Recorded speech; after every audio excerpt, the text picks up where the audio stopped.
अच्छा,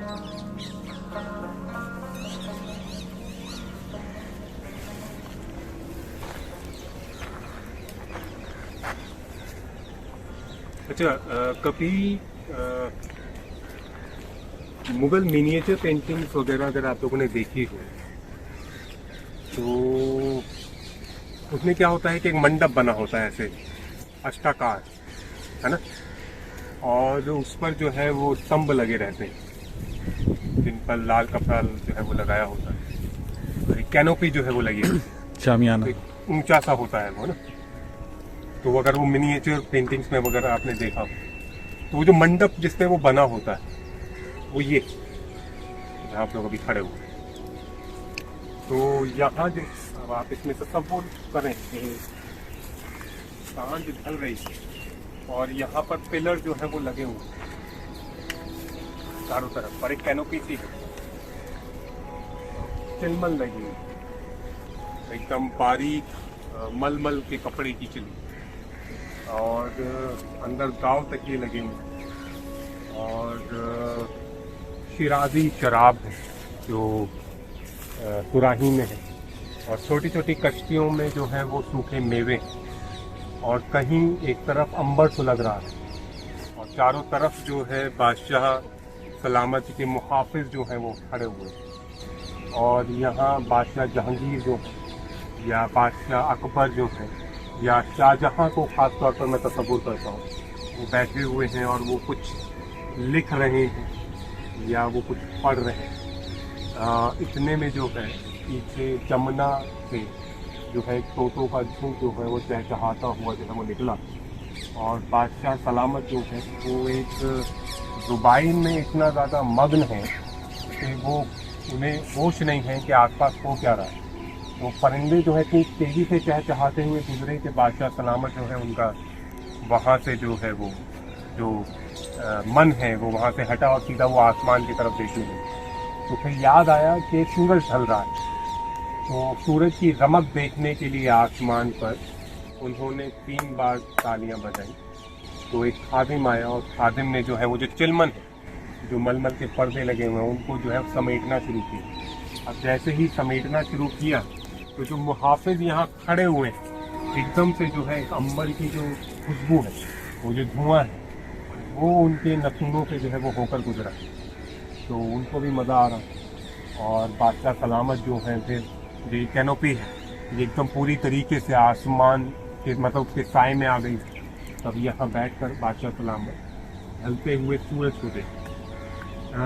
अब ना जाने ये बादशाह लोग क्या सोचते थे, जैसे शेरशाह सूरी जो जिन्होंने बादशाह हुमायूं को हरा दिया, वो एक बार आईने के सामने से गुजरे तो गलती से जो है उनकी नज़र खुद पर पड़ी तो उनकी दाढ़ी के बाल सफ़ेद हो गए।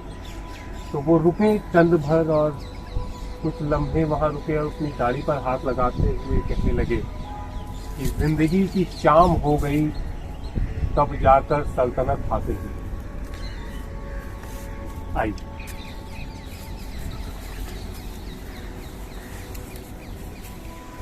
जब मुल्क तकसीम हुआ और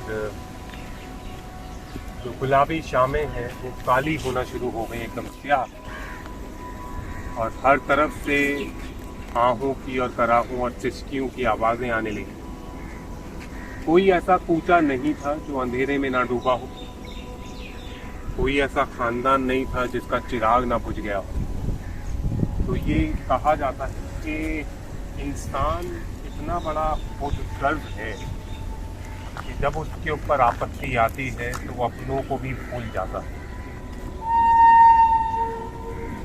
तो ये जो सीटियाँ बजाती हुई ट्रेन गुजर रही है, एक वाक़ये की याद दिला रही है। वो वाक़या ये है कि जो लोग यहाँ से पाकिस्तान जा रहे हैं,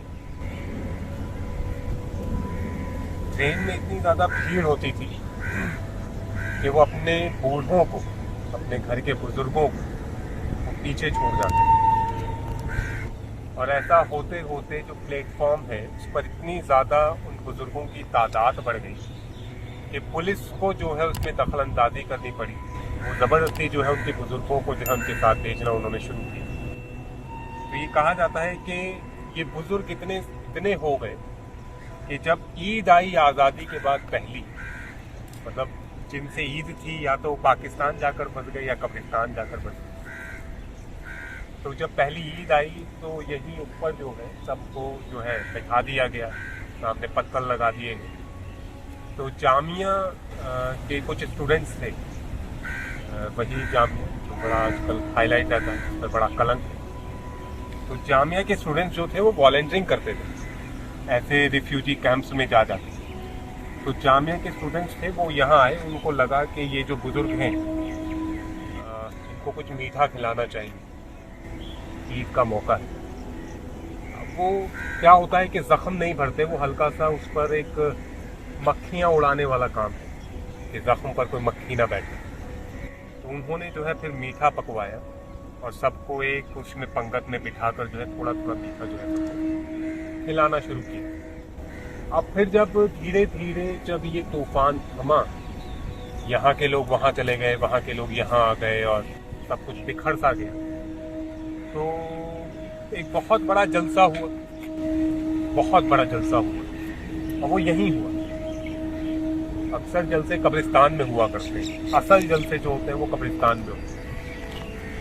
तो उर्स जो होता है वो कब्रिस्तान में ही तो होता है। लाख कह लें कि वो दरगाह है तो कब्रिस्तान। अगर निज़ामुद्दीन औलिया की जो दरगाह है वो कब्रिस्तान ही है, बहुत बड़ा एक शाही कब्रिस्तान, जहाँ हर साल हज़ारों लोग आते हैं। तो यहाँ जो है आज़ादी का अमृत महोत्सव जो है वो हुआ उस ज़माने में, उसको मनाया गया। तो जितने भी शाही ख़ानदान थे वो सब उन्होंने शिरकत की, और हर शाही ख़ानदान के ज़िम्मे ये था कि वो अपनी रियासत की कोई मशहूर कोई डिश जो है वो लेकर आएंगे। तो रामपुर के जो नवाब थे उन्होंने कहा भाई मीठा लाने की जिम्मेदारी हमारी, मीठा हम लेकर आएंगे। तो ऐसा ही हुआ, वो मीठा लेकर आए। अब गैस करें कि वो क्या लेकर आए। हलवा और सेवई और पान। मीठे पान के लिए मीर बाकर अली देहलवी ने कहा है कि ना जाने लोग मीठा पान क्यों खाते हैं, गुलाब जामुन खा लेते हैं। पान की तौहीन है मीठा पान। और बताओ,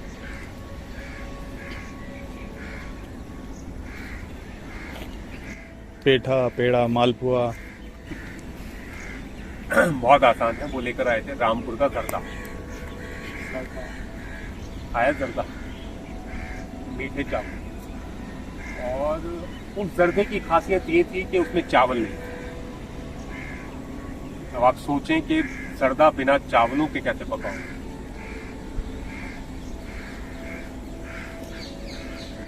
तो बादाम लिए गए और उनको इस हिसाब से कतरा गया जो चावल की शक्ल के हो, और जब बहुत सारे चावल हो तब उनका जर्दा पका दिया। खैर, बहरहाल थोड़ी सी बादशाह हुमायूं के बारे में बात करते हैं। अगर आप लोग चाहें तो बैठ कोई मसला ना। कुछ ज़माने पहले हुआ ये कि बादशाह बाबर जो, तो मैं बादशाह बाबर को काबुल से शुरू करूँगा। उमूमन मैं उन्हें जो है फरगाना से शुरू करता हूँ, पर उसमें ना बहुत देर हो जाती, तो इनको जो है काबुल से शुरू करते हैं। तो बादशाह बाबर जो थे वो काबुल में थे, और इन्हें ऐसा लगता था कि जो हिंदुस्तान है, जो दिल्ली का तख्त है, उसके ऊपर इनका मतलब ख़ानदानी हक है। क्योंकि बादशाह बाबर के अगर ख़ानदान को देखा जाए तो एक तरफ से वो चंगेज़ खान के ख़ानदान से थे, और एक तरफ से जो है वो तैमूर के ख़ानदान से थे। तो दोनों ही ख़ानदान बड़े आला ख़ानदान थे। और तैमूर जो है उन्होंने 1398 में दिल्ली को लूट लिया था, जीत लिया था। तो इनको ये लगता था कि मेरे जो बुजुर्ग हैं, दादा परदादा तैमूर, अमीर तैमूर, उन्होंने जो है वो दिल्ली का तख्त जीता है, और हमारा मतलब पुश्तैनी अधिकार है इसके ऊपर। तो वो मन बना रहे थे हिंदुस्तान को विलय करने का। इतने में उनके पास दो बड़े बड़े लोगों के खत पहुंचे, एक थे राणा संग्राम सिंह, जिन्हें राणा सांगा के नाम से जाना जाता है। राणा संग्राम सिंह वो चाहते थे कि बाबर जो अमीर तैमूर के खानदान से है वो दिल्ली आएगा, उसे न्योता भेजा कि भाई तुम दिल्ली लूटो, मैं तुम्हारा साथ दूंगा, मतलब मेरी कुमुक जो है वो तुम्हारे साथ रहेगी।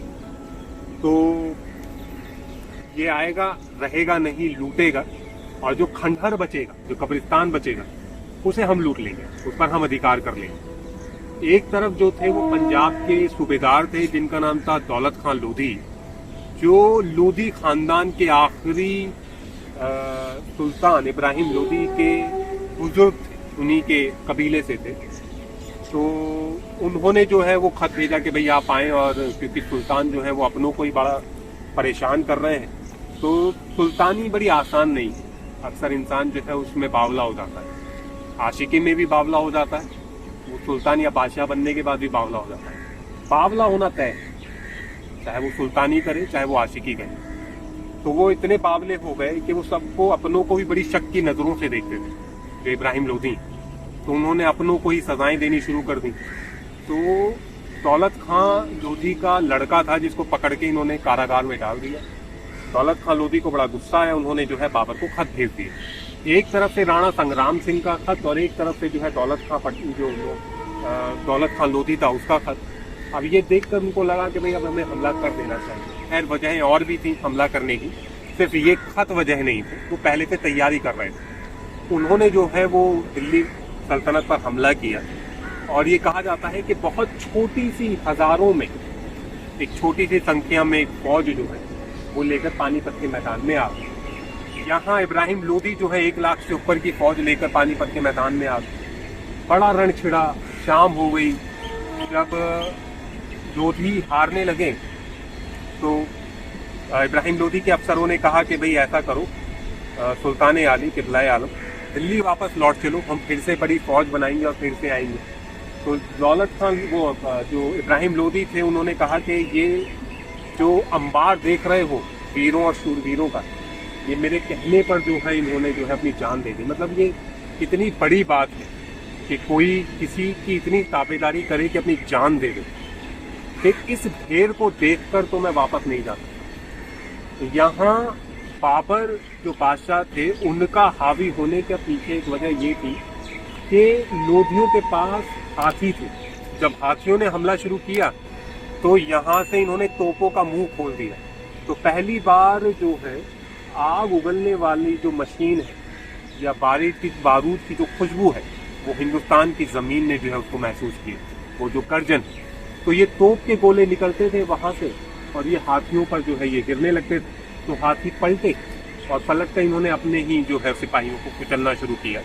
और इन्होंने एक तुगलमा नीति अपनाई। उसमें क्या होता है कि आप लोगों ने गेम ऑफ थ्रोन्स देखा है कभी? उसमें एक बैटल है जिसे बोलते हैं बैटल ऑफ बास्टर्ड। तो लास्ट में जो एक रेनफोर्समेंट आती है, वो इस तरीके से जो वो घेर लेती है, उसे तुगलमा नीति बोला। खैर ये एक अलग विषय है। बाबर बादशाह जो है वो जीत गए, और जीतने के बाद जब उनके सामने सुल्तान इब्राहिम लोधी का सर काट कर लाया गया, तब उन्हें यकीन हुआ कि हाँ, हम दिल्ली जीत गए। वहीं पर उन्होंने एक कच्ची कब्र बनवा दी सुल्तान इब्राहिम लोधी की, और वहाँ से जो है ये आ गए दिल्ली। दिल्ली आने के बाद ये अलग अलग जगह घूमने के लिए गए, और इन्होंने जो शहजादा हुमायूं था उसको भेज दिया आगरा और ग्वालियर। ये आगरा गया, ग्वालियर गया, और ये अपने पापा से रूठ गया, क्योंकि इसके पापा ने इसको ये बोला था कि हम जाएंगे, पैसे लेंगे और वापस आ जाएंगे। पर इसके पापा ने बोला कि अब हम वापस नहीं जाएंगे, अब हम यहीं रहेंगे। अब इसको बड़ा गुस्सा आ रहा था। एक तो इसकी मम्मी ने इसको मनाया था कि तुम्हें जरूर जाना चाहिए। हुमायूं बिल्कुल नहीं आना चाहता हिंदुस्तान, पर उसकी मम्मी ने उसको बोला तुम जरूर जाओ, अगर तुम नहीं जाओगे तो तुम्हारे जो बाकी भाई हैं वो हावी हो जाएंगे, and being the eldest one you should be there. अब ये मन मार के बेचारा ये वहाँ आया जरूर, पर इसकी पानीपत की लड़ाई के बाद जो है इसके पापा से जो है थोड़ी बहस हो गई। इसके पापा बोल रहे थे नहीं, अब हम यहीं रहेंगे, ये कदीम शान मुल्क है बड़ा सा। इसने बोला कि नहीं, हम काबुल जाएंगे। तो ये निकल भी गए थे, पर इन्हें खैर वापस मनाकर जो है वो लाया गया। तो ये कहा जाता है कि उसी दौरान जो है इब्राहिम लोधी की जो अम्मा है उन्होंने जो है वो हाथ नहीं, जो मतलब हथियार नहीं छोड़े थे, उन्होंने जो है वो अपने आप को एक किले में कैद कर लिया था, मतलब किले के दरवाजे बंद कर दिए थे। तो उन्होंने कहा कि भाई ऐसा है कि हम किले के दरवाजे, उसकी कुंजियां दे देंगे, पर मेरे खानदान की जान बख्शी, मतलब उसकी सलामती की आप जो है वो मतलब अहद भूलें और उनको जो है सही जगह जो है ओहदे दें। तो बादशाह बाबर जो है वो मान गए। ये कहा जाता है कि बादशाह बाबर ने जब सुल्तान इब्राहिम लोधी के खानसामाओं को बुलाया, जिनकी संख्या तकरीबन 40 से ऊपर थी, जो बावर्ची जो थे खानसामा, तो उनमें से तकरीबन 4-5 जो खानसामा थे उन्होंने उसको रख लिया। बादशाह बाबर जो है वो अफगानों के, ये पश्तून पठानों के खानों से वाकिफ नहीं थे ज़्यादा, क्योंकि जो है वो जहाँ से आए थे वहाँ वो अपना खाना खाते थे। तो इन्होंने जो है इन्होंने कहा कि ये खाना अब मैं खाऊंगा, तो इन्होंने 4-5 लोगों को रख दिया और एक बड़ी सी दावत हुई। तो ये कहा जाता है कि इब्राहिम लोधी की जो अम्मा है, उन्होंने जहर जो है एक पुड़िया एक खानसामा को दिया और उसे कहा कि तुम बादशाह बाबर के खाने में मिला दो। अब देखो, मारना ना बड़ा मतलब बहुत बड़ा काम है, ठीक है। ये जो शैतान जब हावी होता है वो मार तो देता है इंसान, मारने के बाद एकदम से उसको जो है वो पश्चाताप होता है कि ये मैंने क्या कर दिया। तो वो जहर उसके हाथ में था, वो बावर्ची खाने में था, पर उसके हाथ कांप रहे। पर उसे जो है मलिका जहाँ का काम भी करना था, तो उसने जो है थोड़ा सा जहर जो है रोटियों पर डाला, थोड़ा जो है वो जो रकाबियाँ थी उनमें डाला और उसे वो देग में डालना था, जो उसने बेवकूफ़ी कर दी। उसने अगर वो जहर देग में डाल दिया होता तो पठान जो है वापस दिल्ली पर कब्जा कर देते, तो उसने ऐसा किया नहीं। उसने जो है वो डर के मारे जो जहर बचा था वो सारा का सारा चूल्हे में डाल दिया।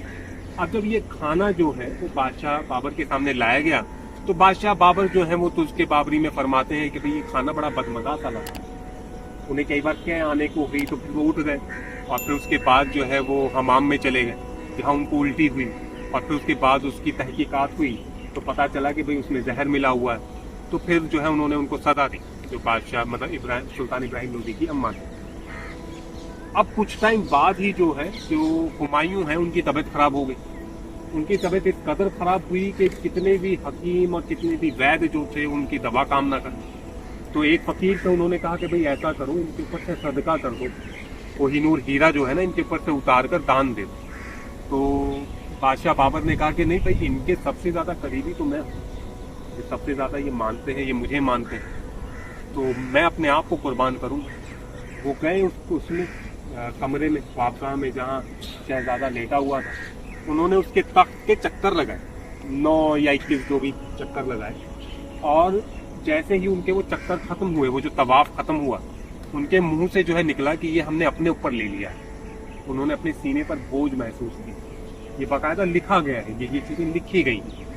अब यहाँ शहजादा उठने लगा और धीरे धीरे जो बादशाह बाबर हैं उनकी तबीयत जो है वो गिरने लगी, और ये कहा जाता है कि बादशाह बाबर का इंतकाल हो गया और शहजादा जो है वो हुमायूं वो आगे जाकर बादशाह हो गया। बादशाह बनने से पहले और तबीयत खराब होने से पहले एक जंग और लड़ी गई, जिससे ये राणा संग्राम सिंह और बादशाह बाबर के बीच में ये आगरा के पास है वो जगह, जहन में नहीं आ रहा है नाम, बताइए।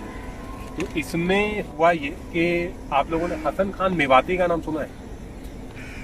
मेवात के बहुत बड़े खान थे वो, तकरीबन अपने 15,000 सिपाहियों को लेकर आए।